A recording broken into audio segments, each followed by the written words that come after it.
All right, any question about menus?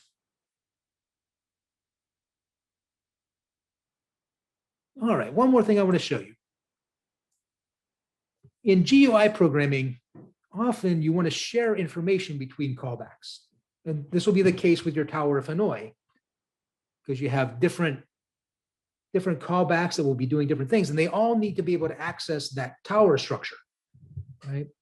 So, and rather than try to pass it from one to the other, it's easiest just to store it in a central place where everybody can access it.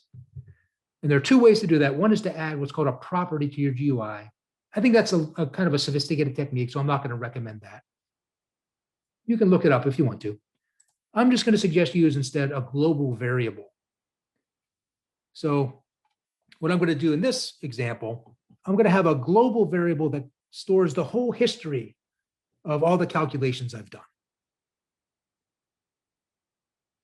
So I'm going to have an array called result history, which is going to be initialized to nothing. It's going to be empty because I haven't done any operations yet. So I have a startup function again. I showed you how to do a startup function in the previous example. And the startup function is going to initialize the history to be an empty array.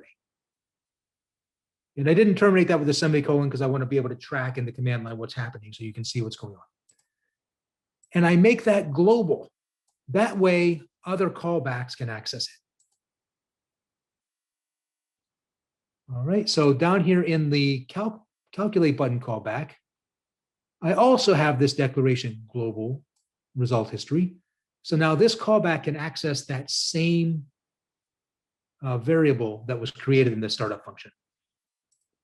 And what it's going to do every time it does a calculation, it's just going to add it to that history. Right, so it's kind of like a calculator with a memory that stores all your previous results.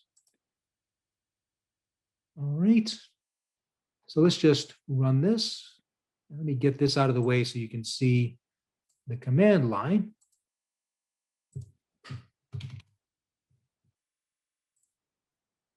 Okay, so when I initialized or when I opened the app, it initialized result history because I have this in the startup function to an empty array. Now I do a calculation. And now I have that result in the result history. I do another one, it adds it. Another one, it adds that. Okay, so every time I do another calculation, it's going to add that to the result history.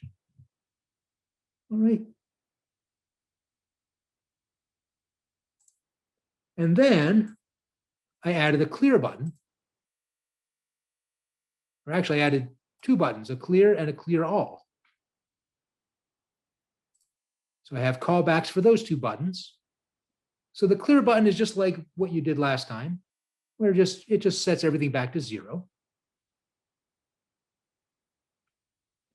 The clear all button is going to clear the history, set it back to an empty array.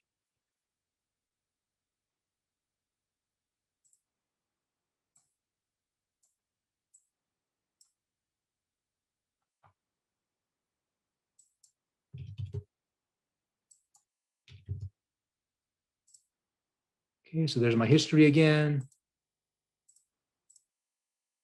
If I click clear and then do another, so that just sets these back to 0. And I do another calculation. But it's still getting added to the history because I did not clear the history. But if I do clear all, now the history got reset to an empty array.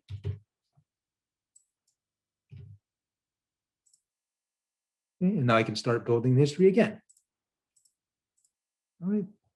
So that's an example of using a global variable to store information so that several callbacks can all access it. Okay, it got initialized in the startup function. Then the calculate button callback is adding to it. And the clear all button is also accessing it so it can clear it.